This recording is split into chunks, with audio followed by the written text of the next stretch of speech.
नमस्कार दोस्तों, मैं प्रदीप कुमार आप सभी का हार्दिक स्वागत करता हूं आपके अपने YouTube channel deep study with Pradeep में। और संस्कृत अचटेट के लिए हमने क्लासें शुरू की हुई है, जिसमें एक क्लास हमने पीछे कंप्लीट कर दी है। आज अपनी दूसरी क्लास रहेगी। आइए पहले हम पिछली क्लास की दोहराई कर लेते हैं, फिर अपनी आज की क्लास हम शुरू करेंगे। पिछली क्लास में हमने पढ़ा था व्याकरण के त्रिमुनि कौन कौन से हैं। पाणिनि है, कात्यायन है और पतंजलि है। कात्यायन का दूसरा नाम रहेगा वरुचि। और इनकी रचनाएं जो कि तदुक्ति कहलाती है, कौन कौन सी है तो अष्टाध्यायी, वार्तिक और महाभाष्य। पाणिनि की रचना है अष्टाध्यायी, कात्यायन की रचना है वार्तिक और पतंजलि ने महाभाष्य की रचना की थी। ठीक है, तो सबसे पहले अगर पाणिनि की हम बात करें तो इनका समय रहेगा 500 ईस्वी पूर्व। जन्म इनका हुआ था सलातूर के अंदर और अध्ययन इन्होंने तक्षशिला विश्वविद्यालय से किया था। माता का नाम इनका दाक्षी है और इनके पिताजी का नाम पनिन था। इनकी रचना अगर हम बात करें रचना की तो अष्टाध्यायी इन्होंने लिखी थी और इसका दूसरा नाम शब्दानुशासनम रहेगा। 8 अध्याय है इसके अंदर, प्रत्येक अध्याय में 4 पाद है, तो कुल अध्याय कितने हो गए 32 हो गए। इसके अंदर 14 माहेश्वर सूत्र और 3978 सूत्र है। प्रथम सूत्र की अगर हम बात करें तो वृद्धिरादैच इसका प्रथम सूत्र रहेगा और अंतिम सूत्र इसका है ए। और कात्यायन या फिर वरुचि की रचना रहेगी वार्तिक। इसका समय जो है वो 350 ईस्वी पूर्व रहेगा। ये दक्षिण भारत के थे और इन्होंने लगभग 1500 सूत्रों पर 4000 से 5000 वार्तिक लिखे हैं। पतंजलि की अगर हम बात करें तो इनका समय है 200 ईस्वी पूर्व। इनकी रचना रहेगी महाभाष्य और इसके अंदर जो है 84 या फिर 85 आहनिक माने जाते हैं। कुल आहनिक यानी कि एक दिन का निर्वित कार्य, तो 84 या 85 दिनों में लिखा जाने वाला ग्रंथ भी इसको हम कह सकते हैं महाभाष्य।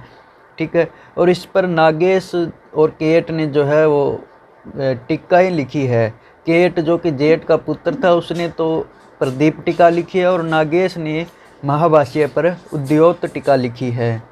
इसके बाद पतंजलि के लिए एक सूक्ति या फिर लाइन बोली जाती है, यथोत्तरम मुनि नाम प्रामाण्यम, यानी कि बाद वाले मुनि की प्रामाणिकता मानी जाती है, तो वो पतंजलि रहेंगे। यथोत्तरम मुनि नाम प्रामाण्यम ऐसा किन के लिए कहा गया है तो पतंजलि के लिए कहा गया है। माहेश्वर सूत्रों की अगर हम बात करें तो 14 माहेश्वर सूत्र रहेंगे, जिनके अंतिम वर्ण की इत संज्ञा होती है। माहेश्वर सूत्र के अंतिम वर्ण की क्या संज्ञा होती है तो इत संज्ञा होती है। एक लन सूत्र के अंदर जो है विद्यमान आकार की भी इत संज्ञा होती है। ठीक है, इसको प्रत्याहार सूत्र भी कहते हैं और अक्षर समाम्नाय या फिर वर्ण समाम्नाय भी कहते हैं। वर्ण वेद भी कहा जाता है या फिर अक्षर वेद भी इनको कहा जाता है। आगे आज की अपनी क्लास शुरू करते हैं। हम वर्णमाला पढ़ेंगे आज माहेश्वर सूत्रों के अनुसार वर्णमाला। उससे पहले एक दो शब्द है, उनकी व्युत्पत्ति का हम जानते हैं कैसे हुई है। एक तो है अपने संस्कृत शब्द।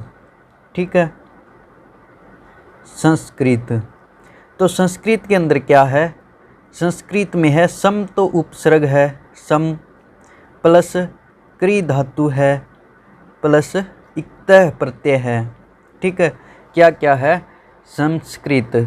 इसको कुछ लोग संस्कृत भी बोलते हैं, कुछ संस्कृत भी बोलते हैं। अगर संस्कृत भी बोलते हैं तो वो भी शुद्ध रूप है इसका और संस्कृत भी शुद्ध रहेगा, ज़्यादा शुद्ध रूप रहेगा संस्कृत। ठीक है, तो क्यों क्री धातु है इसके अंदर।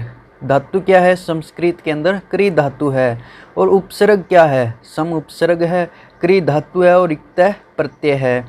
इक्तः के अंदर क की इत संज्ञा हो जाती है, क की इत संज्ञा हो जाती है और जिनकी इत संज्ञा होती है उनका लोप हो जाता है, तो पीछे रहेगा त। और क्री धातु है, सम उपसर्ग है और बीच में ये स रह गया, ये है सुट का आगम। ठीक है, सुट का आगम हुआ है यहाँ पर, तो ट की इत संज्ञा हो गई और सु के अंदर जो स के अंदर ऊ की मात्रा है ना, ऊ, तो ऊ की भी इत संज्ञा होगी, पीछे रहेगा आधा स। तो शब्द क्या बनेगा, स, मैं के ऊपर वो चंद्र बिंदु आ गई, मैं, फिर स, सुट का स आधा, फिर क्री त, संस्कृत या फिर संस्कृत। यह तो है अपने संस्कृत की अपने उत्पत्ति की अगर हम बात करें तो किस प्रकार से हुई है। संस्कृत के अंदर पूछ लिया जाए कि कौन सी धातु है, तो हम क्री धातु लगा कर आएंगे। संस्कृत के अंदर प्रत्यय कौन सा है, तो इत प्रत्यय हम लगा कर आएंगे। और संस्कृत के अंदर पूछ लिया जाए कि उपसर्ग कौन सा है, तो सम उपसर्ग संस्कृत के अंदर रहेगा।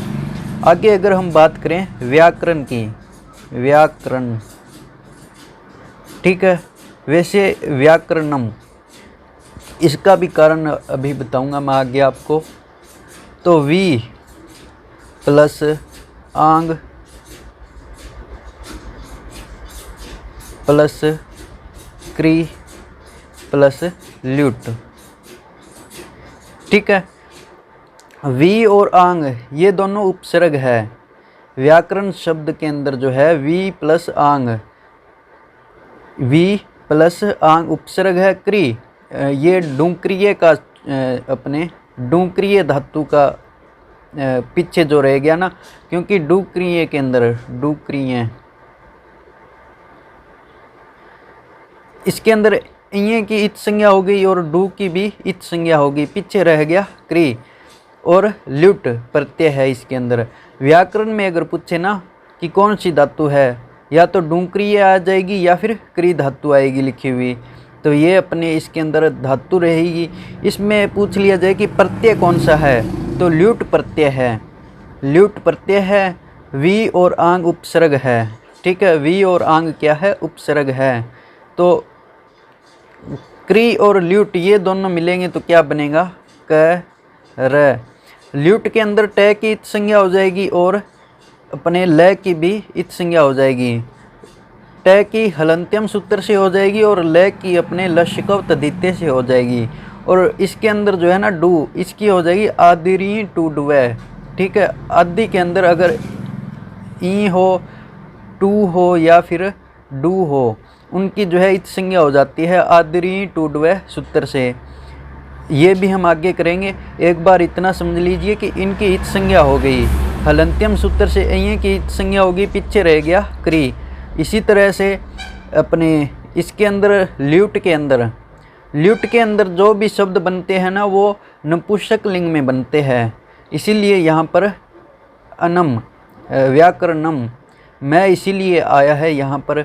और ल्यूट प्रत्यय से जो भी शब्द बनते हैं वो नपुंसक लिंग में होते हैं। तो ल्यूट के अंदर ट की इत संज्ञा होगी हलंत्यम सूत्र से, लश्कव तदित्य से ल की इत संज्ञा होगी, पीछे रहा अपने यू, यू का अपने अन आदेश हो जाता है, ठीक है। यू और नाको उस वह सूत्र है, उसमें यू का तो आदेश अन हो जाता है और वू का जो है अक आदेश हो जाता है, ठीक है। वो भी हम आगे पढ़ेंगे, ठीक है। तो यू का अन हो गया, तो क्री प्लस ल्यूट के अंदर अगर हम जोड़ेंगे ना इन दोनों को, तो करनम कर अन हो जाएगा, क्योंकि र और श के बाद अगर न होता है उसका अन हो जाता है, करनम। क्री प्लस ल्यूट जोड़ेंगे तो करनम बनेगा। अगर सीधा ही आ जाए ना, इसके अंदर ना आए, अगर सीधा पूछ ले अपने को कि क्री के अंदर ल्यूट अगर हम जोड़ेंगे प्रत्यय तो क्या शब्द बनता है, तो कर्णम शब्द बनता है। कर्णम शब्द में भी अगर हमें पूछे ना कि कौन सी धातु है, तो क्री धातु रहेगी और ल्यूट प्रत्यय रहेगा। आगे क्या है, यहाँ पर देखिए अब आंग है, तो आंग में अंग की इत संज्ञा हो जाती है और पीछे रह गया आ, और इधर क्या है, वी है। तो वी के अंदर वी प्लस आ, व्या कैसे बना है, तो वी प्लस आ, हमने वो यन संधि पढ़ी होगी, तो उसके अंदर क्या नियम होता है, इको यंची, ई का जो है वो बन जाता है यह, ई का क्या बन जाता है, यह बन जाता है। तो ई का यह बन गया, ठीक है। वह क्या हो गया, आधा रह जाएगा, वह। ई का यह बन गया और पीछे क्या है, आ है। आ की मात्रा यह के अंदर आ जाएगी, व्या। पीछे क्या है, कर्णम, व्याकरणम, व्याकरणम। तो इस प्रकार से जो है व्याकरण शब्द की उत्पत्ति हुई है। व्याकरणम नपुंसक लिंग में रहेगा यह शब्द, इसलिए व्याकरणम इसको हम बोलेंगे। तो वी प्लस आंग उपसर्ग रहेंगे व्याकरण के अंदर, क्री धातु रहेगी या डुकरियाँ आ जाए तो भी अपने उस पर हम टिक करके आएंगे, अपना ऑप्शन लगा कर आएंगे। और ल्यूट प्रत्यय है इसके अंदर। कौन सा प्रत्यय है, ल्यूट प्रत्यय है। व्याकरण शब्द की उत्पत्ति की अगर व्याकरण शब्द में हमें पूछ लिया जाए कि कौन सी धातु है तो क्री धातु रहेगी। उपसर्ग कौन से हैं तो वी प्लस आंग। प्रत्यय कौन सा है तो ल्यूट प्रत्यय है। ठीक है, आगे हम संधि करेंगे ना डिटेल से, उसमें हम इस नियम को जरूर पढ़ेंगे, आगे डिटेल से पढ़ेंगे। एक बार इतना समझ लीजिए कि ई का यह बन गया, वह आधा रह गया, और ई का यह बना, यह कि आगे आ है तो यह के अंदर आ की मात्रा आएगी व्या, और क्री और ल्यूट का कर्णम बना था तो व्याकरणम। व्याकरणम जो है शब्द इस प्रकार से अपने बन जाएगा। ठीक है, यह था अपने दो शब्द थे जो महत्वपूर्ण थे, क्योंकि संस्कृत हम पढ़ रहे हैं और व्याकरण भी हम कर रहे हैं, तो इन शब्दों की व्युत्पत्ति का भी हमें पता होना चाहिए। व्याकरण जो होती है उसकी परिभाषा भी यही होती है, व्याक्रियन्ते व्युत्पाद्यते अनेन इति व्याकरणम, जिसके माध्यम से जो है शब्दों की व्युत्पत्ति या फिर निष्पत्ति बताई जाए वह व्याकरण है। यानी कि जिस शास्त्र के द्वारा हमें बताया जाए कि इस शब्द में कौन सी धातु है, कौन सा प्रत्यय है, कौन सा उपसर्ग है, वो जो शास्त्र है उसकी चर्चा जिसके अंदर की जाए वह व्याकरण है। आइए अब हम शुरू करते हैं अपनी आज की सेकंड क्लास, जिसमें हम पढ़ेंगे वर्णमाला। माहेश्वर सूत्रों के अनुसार अगर हम वर्णमाला की बात करें तो स्वर यानी कि अच, माहेश्वर सूत्रों में पहले 4 सूत्रों के अंदर जो है स्वर या फिर अच बताए गए हैं, बाकी के 10 सूत्रों के अंदर व्यंजन बताए गए हैं। तो 9 अपने अच रहेंगे या फिर स्वर रहेंगे। कौन कौन से, ए ई उ री लरी। इनकी अगर हम बात करें तो ये 5 जो है पहले मूल स्वर रहेंगे, पहले 5 मूल स्वर हैं, और बाकी के 4 जो है ए औ ऐ औ, ये जो है ये अपने संयुक्त स्वर रहेंगे 4। ठीक है, स्वर कितने हैं तो 9 है। कुल कितने स्वर है, 9 है। माहेश्वर सूत्रों के अनुसार 9 स्वर है, जिसमें से 5 मूल स्वर है, ए ई उ री लरी। ए औ ऐ औ ये 4 जो है ये अपने संयुक्त स्वर रहेंगे। पूछ लिया जाए कि स्वरों की संख्या कितनी है माहेश्वर सूत्रों के अनुसार तो हम 9 लगा कर आएंगे। अगर पूछ लिया जाए कि संयुक्त स्वर कितने हैं तो 4 रहेंगे। मूल स्वरों की संख्या अगर पूछी जाए तो वो 5 रहेगी। या फिर ऐसे भी आ सकता है कि बताइए इनमें से कौन सा मूल स्वर है, तो ए ओ ऐ 3 ऑप्शन ये हो जाएंगे, और एक इनमें से कोई सा भी ऑप्शन रहेगा वो अपना सही आंसर रहेगा, चौथा जो इनमें से अपना ऑप्शन रहेगा। या फिर पूछा जा सकता है कि कौन सा नहीं है, तो 3 ऑप्शन इनमें से होंगे और एक ऑप्शन इनमें से दे दिया जाएगा, तो वो अपना जो है राइट आंसर रहेगा। किसी भी प्रकार से आए घुमाकर प्रश्न, अपने को इनको ध्यान में रखना है। ठीक है, आगे अगर हम व्यंजन की बात करें यानी कि हल, हय वरट से लेकर हल तक, तो वो 33 व्यंजन है अपने। 33 व्यंजन रहेंगे, स्वर 9 रहेंगे, मूल स्वर 5 है और संयुक्त स्वर 4 है। 33 अपने व्यंजन है। कौन कौन से है, य व र ल य म अंग अन न झ भ ग ढ ध ज ब ग ड द ख फ छ ठ थ च ट त क प य श श स। और हल के है को हम दोबारा नहीं गिनेंगे, क्योंकि हय वरट का हल जो है जो है हमने पहले गिन लिया है। ये टोटल जो है 33 व्यंजन रहेंगे। अगर व्यंजनों की हम बात करें, स्वर में तो अपने 9 स्वर ये हो गए, मूल स्वर और संयुक्त स्वर 4 हो गए। इसी प्रकार से व्यंजनों की अगर हम बात करें तो व्यंजनों में जो है स्पर्श व्यंजन कौन से होते हैं, क से लेकर मैं तक जो होते हैं वो स्पर्श व्यंजन कहलाते हैं। ठीक है, स्पर्श व्यंजन कौन से होते हैं? क से लेकर मैं तक। और ये प्रत्याहार के अंदर आते हैं। कुल 25 स्पर्श वर्ण कितने होते हैं? व्यंजन, स्पर्श व्यंजन हमें पूछा जाए तो कुल 25 रहेंगे। यह प्रत्याहार के अंतर्गत आएंगे ये। ठीक है, क से लेकर मैं तक होते हैं। इनको अगर हम बात करें जैसे कि कु, चू, टू, तू, पू। ठीक है, तो कु का मतलब होता है क वर्ग, और क वर्ग के अंदर कौन कौन से आते हैं? क, ख, ग, घ, अंग। चू का होता है च वर्ग, च वर्ग में कौन कौन से आते हैं? च, छ, ज, झ, इ। टू का अर्थ होता है ट वर्ग, ट के अंदर आते हैं। बाहर की अगर आपको साउंड आ रही है तो उसे इग्नोर कीजिए, मेरी ज़्यादा आपको सुनेंगी क्योंकि मैं नज़दीक हूँ माइक के। बाहर आज 9वीं है तो थोड़ा जागरण है, उसके अंदर रेडियो चल रहा है। ज़्यादा हम नहीं करेंगे, सिर्फ अपने माहेश्वर सूत्रों के अनुसार वर्णमाला तक हम पढ़ ही लेते हैं। ठीक है, तो टू वर्ग के अंदर टू के अंदर ट वर्ग आ जाएगा। ठीक है, ट वर्ग में ट, ठ, ड, ढ, अण। तू के अंदर त वर्ग आ जाएगा, त, थ, द, ध, न। पू के अंदर प वर्ग आ जाएगा, प, फ, ब, भ, म। और ये जो है ना पू, चू, टू, तू, पू, इनमें ह्रस्व ऊ की जो है इत संज्ञा हो जाती है। जैसे कि शुट आगम हमने पीछे किया है ना, शुट का आगम होता है संस्कृत शब्द के अंदर, तो शुट के अंदर ट की इत संज्ञा हो जाती है हलंत्यम सूत्र से, और सु ह्रस्व ऊ की जो है वो इत संज्ञा हो जाती है, तो आधा स रह जाता है संस्कृत के अंदर। अतः इनको जो है उदित वर्ण भी कहा जाता है। अगर पूछा जाए ना कु, चू, टू, तू, पू, इनको क्या कहा जाता है? तो इनको उदित वर्ण कहा जाता है। ये है अपने व्यंजनों में स्पर्श व्यंजन। कितने हैं? 25 है। ठीक है, आगे है ऊष्म वर्ण। ऊष्म वर्ण कौन से होते हैं? शल प्रत्याहार के अंतर्गत आने वाले जो है ऊष्म वर्ण होते हैं। कौन कौन से हैं? श, स है।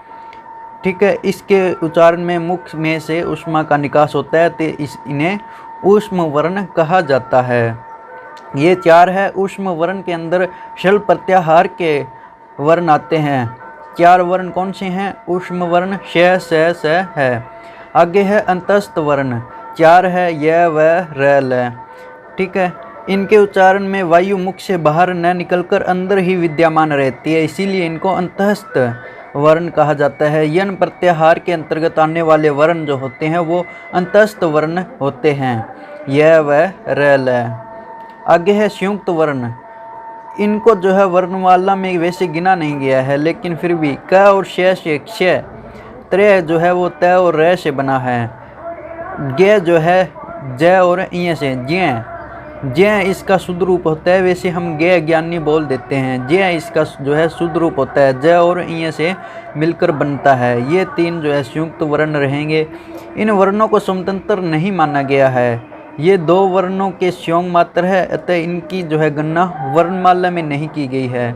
आगे अयोगवाह की अगर हम बात करें तो अयोगवाह 4 होते हैं। ऐसे वर्ण या चिन्ह जिनका पाठ जो है हम सामान्य वर्णमाला में नहीं है, लेकिन फिर भी जब हम लिखते हैं या फिर उच्चारण करते हैं तो इनका हम प्रयोग करते हैं, वे अयोगवाह कहलाते हैं। जैसे कि अनुस्वार, यानी कि अनुस्वार, जैसे संस्कृत के ऊपर जो अनुस्वार लग गया स, ठीक है, ये अनुस्वार, ए के ऊपर ये जो बिंदी दिखाई दे रही है ना, ये अनुस्वार है।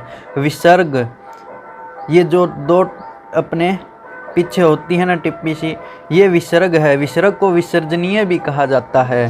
ठीक है, 4 अयोगवाह है। अयोगवाह अगर पूछा जाए कि अयोगवाह की संख्या कितनी है तो 4 रहेगी। ठीक है, आगे है अर्ध विसर्ग। ठीक है, तीसरा अयोगवाह कौन सा है? अर्ध विसर्ग। विसर्ग का आधा स्वरूप जो है वो अर्ध विसर्ग कहलाता है। अर्ध विसर्ग 2 प्रकार के होते हैं, एक तो जिह्वा मूल्य और एक उपधमानीय। ठीक है, जिह्वा मूल्य के अंदर क और ख से पहले, ठीक है, 2 ही वर्ण होते हैं, क और ख। उनसे पहले आधा विसर्ग इस प्रकार से होगा। ठीक है, इस प्रकार से क, इस प्रकार से जो अपने आधा विसर्ग हमें दिखाई देता है वो उपधमानीय है।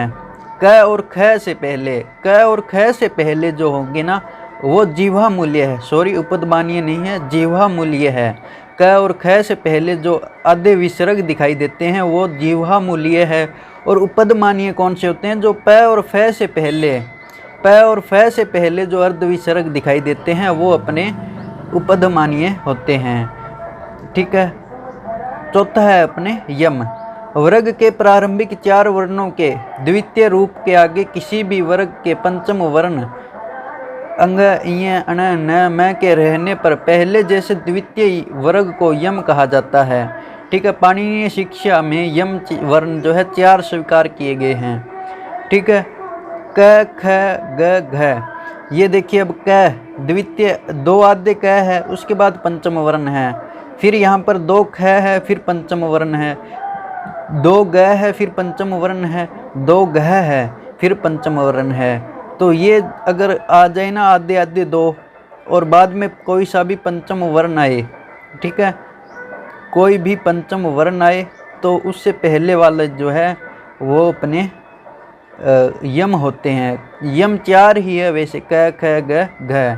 ठीक है। ये वैसे ज़्यादा इम्पोर्टेंट है नहीं, ज़्यादा मुख्य तो है जीवा मूल्य और उपदमानीय। यहाँ से प्रश्न आ सकते हैं कि इनमें से बताइए कौन से जीवा मूल्य है। तो ध्यान में रखने हैं क और ख के आगे जो होते हैं अर्ध विसर्ग से, इनको जीवा मूल्य कहा जाता है, और प और फ से पहले जो होते हैं उनको उपदमानीय कहा जाता है। आगे पाणिनीय शिक्षा के अनुसार अगर हम बात करें तो स्वर 21 या 22 स्वर हम गिनेंगे इसके अंदर। ठीक है। कौन कौन से? ए, ई, उ, री। इनका हर्षव तो ये हो गए 4, फिर दीर्घ हो जाएंगे आ, ई, उ, री, और 4 ही प्लुत हो जाएंगे ई, जिनके अंदर प्लुत, हर्षव, दीर्घ और प्लुत का तो हमें पता होगा ना। हर्षव जिसके अंदर जो है एक मात्रा होती है, 2 मात्रा वाले दीर्घ हो जाते हैं, यानी कि जिन स्वरों के उच्चारण में 1 मात्रा का समय लगे वो हर्षव हो गया, जिन स्वरों के उच्चारण में 2 मात्राओं का समय लगे वो अपने दीर्घ हो गया, और जिन स्वरों के उच्चारण में जो है 2 मात्रा से भी अधिक यानी कि 3 मात्रा का समय लगे वो अपने प्लुत स्वर कहे जाते हैं। तो अ, ई, उ, इस प्रकार के स्वर जो है वो अपने प्लुत के अंदर आ जाएंगे। तो 4 गुना 3 12, तो ये हो गए हर्षव, दीर्घ और प्लुत।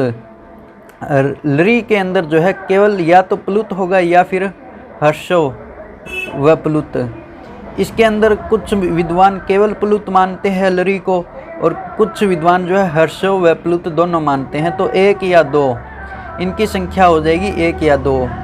और आगे ए, औ, ए, ओ, ऐ, औ, ये सिर्फ ये हर्षव नहीं हो सकते। ठीक है। ये वर्ण जो है अपने स्वर वर्ण, ये हर्षव नहीं होते, केवल दीर्घ होते हैं और प्लुत होते हैं। तो 4 गुना 2 8 जो है ये हो गए, 4 तो दीर्घ वाले हो गए और 4 ही प्लुत वाले। तो 8 वर्ण अगर पाणिनीय शिक्षा के अनुसार करें ना हम बात, तो 21 या 22 जो है स्वर हो जाएंगे। ठीक है। हर्षव, दीर्घ और प्लुत 4 ये 12, तो ये हो गए। लरी के अंदर केवल या तो प्लुत होगा या फिर हर्षव होगा, 1 या 2। ए, ओ, ऐ, औ, इनका हर्षव नहीं हो सकता, केवल दीर्घ होता है और प्लुत होता है। तो 8 ये हो गए, टोटल हो गए 21 या फिर 22। और बाकी जो बच गए वो अपने 42 वर्ण रहेंगे। 25 तो स्पर्श वर्ण हो गए, क से मैं तक। उदित वर्ण जो कु, चु, टु, तु, पु। 4 ऊष्म वर्ण और 4 ही अंतस्थ वर्ण। ठीक है। श, स, है और य, व, र, ल। 8 ये हो गए। 4 यम हो गए, 1 अनुस्वार, 1 विसर्ग, 1 जिह्वा मूल्य, 1 उपदमानीय। ठीक है। और 1 दुष्पृष्ठ। ये जो होता है ना वैदिक प्रक्रिया में, अंग से पहले तथा बाद में स्वर आने पर जो है अंग के स्थान पर दुष्पृष्ठ आदेश हो जाता है। ठीक है। तो इस प्रकार से 42 और 21 या फिर 22 को हम जोड़ेंगे तो इसके अनुसार कुल वर्ण 63 या 64 माने गए हैं। ठीक है। स्वर जो है अपने 21 या 22 हो जाएंगे और 42 जो है अपने वर्ण, व्यंजन वर्ण, शेष वर्ण जो बच गए वो माने गए हैं। ठीक है। ये हर्षो, दीर्घ और प्लुत तीनों होते हैं। इनके परीक्षा में आ सकता है। इनमें से कौन से स्वर वर्णों का हर्षो नहीं हो सकता? तो ए, ओ, आई, औ, इनको हमें ध्यान में रखना है। इन चारों वर्णों का हर्षो नहीं हो सकता है। ठीक है, आज के लिए इतना ही। थोड़ा अपने बाहर की साउंड के कारण आज की क्लास इतनी ही रहेगी। ठीक है, मिलते हैं तीसरी क्लास में एक नए चैप्टर के साथ। तब तक के लिए goodbye and have a nice day. जय हिंद, जय भारत।